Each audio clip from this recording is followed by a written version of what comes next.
المجد للثالوث القدوس المتساوي في الجوهر. Shalom, salam sejahtera di dalam nama Tuhan Yesus. Saya mendapat kiriman sebuah foto yang diambil dari lembaran buku, yakni bahan ajar pendidikan Pancasila dan Kewarganegaraan kelas 7 yang diterbitkan oleh Kementerian Pendidikan dan Kebudayaan, yang isinya itu membahas tentang agama-agama di Indonesia.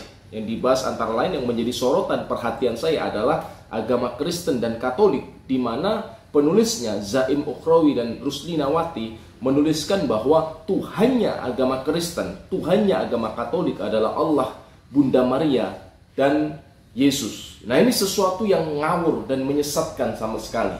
Kekristenan sama sekali tidak pernah menyembah, meyakini bahwa Trinitas itu adalah Allah, Maria, dan Yesus. Nah, kalau ini ditulis dalam buku-buku polemik, itu sesuatu yang wajar. Biasa kan polemikus suka memfitnah kekristenan. Tetapi yang menjadi persoalan, pernyataan semacam ini itu ditulis dalam bahan ajar yang diterbitkan salah satu badan pemerintah. Sesuatu yang ironis, sesuatu yang sangat menyedihkan dan mengecewakan. Nah, tentu saja ini tidak perlu terjadi kalau seandainya penulisnya itu benar-benar mempelajari kekristenan dari sumbernya langsung.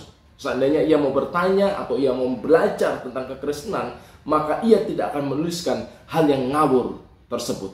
Nah, menurut saya, dia mungkin hanya mencerminkan apa yang diyakini dari apa yang dinyatakan Quran dalam surat Al-Maidah ayat yang ke-116, di mana di sana dikatakan bahwa Allah berfirman kepada Yesus. Saya kutipkan dalam surat Al-Maidah ayat 116, dikatakan, "Wa idz qalallahu ya Isa." Ingatlah ketika Allah berfirman, "Ya Isa ibna Maryam, putra Maryam, a'anta qulta linnas, apakah engkau berkata kepada manusia, ittakhiduni, untuk menjadikan wa ummiya, aku dan ibuku, ilahaini min dunillah, menjadikan aku dan ibuku dua Tuhan selain Allah."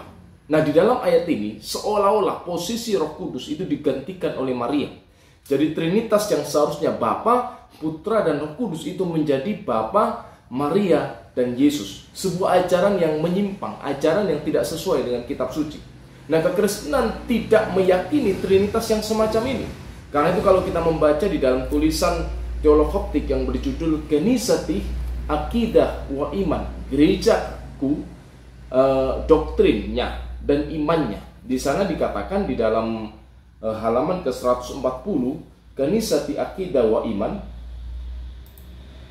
wa Aqadah, dan menegaskan Al-Kanisah, gereja menegaskan imanah al-aqdas, imannya yang kudus, bi annal adra Maryam, bahwa sesungguhnya Maria sang perawan suci, insanatun basariyatun, dia adalah seorang manusia, wa anallaha wahidun, sesungguhnya Allah itu esa, lahudatun wahidun wa nutkun wahidun bil kalimat hayyun birruh, sesungguhnya Allah itu esa dalam wujud dan juga firman-Nya, dan ia hayyun birruh, maha hidup dengan rohnya.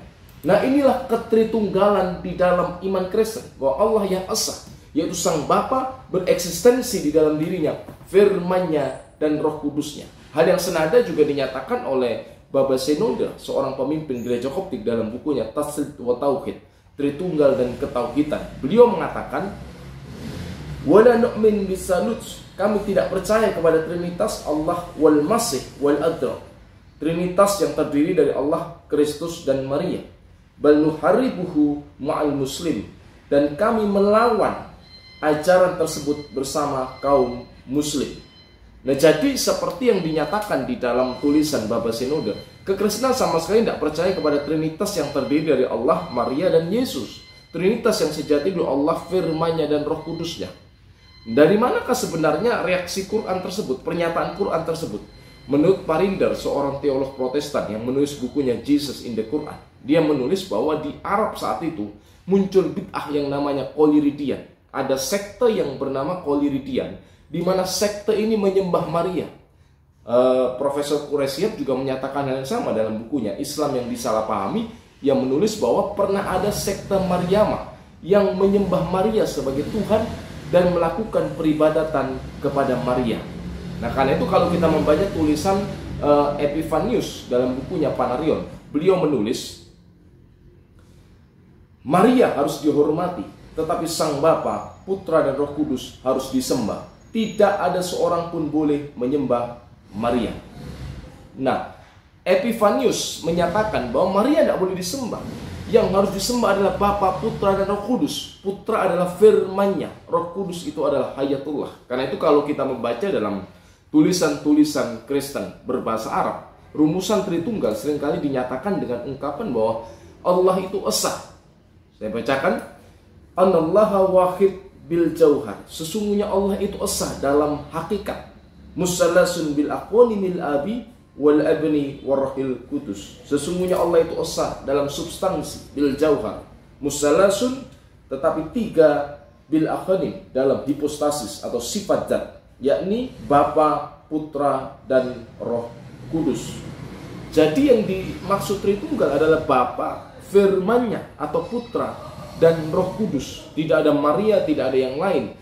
Karena Dia Allah yang esa, berdiam di dalam dirinya firman-Nya dan Roh Kudus-Nya.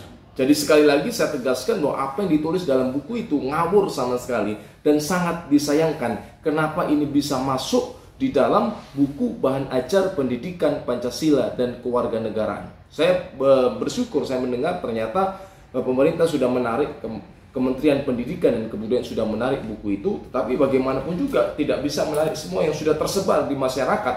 Tetapi kita harus membentengi orang-orang percaya dengan pengajaran yang benar sesuai dengan kitab suci. Dan ini menjadi perhatian agar di masa yang akan datang tidak lagi terulang kesalahan yang sama. Kiranya apa yang saya sampaikan ini mencerahkan kita semua. Amin. Tuhan Yesus memberkati.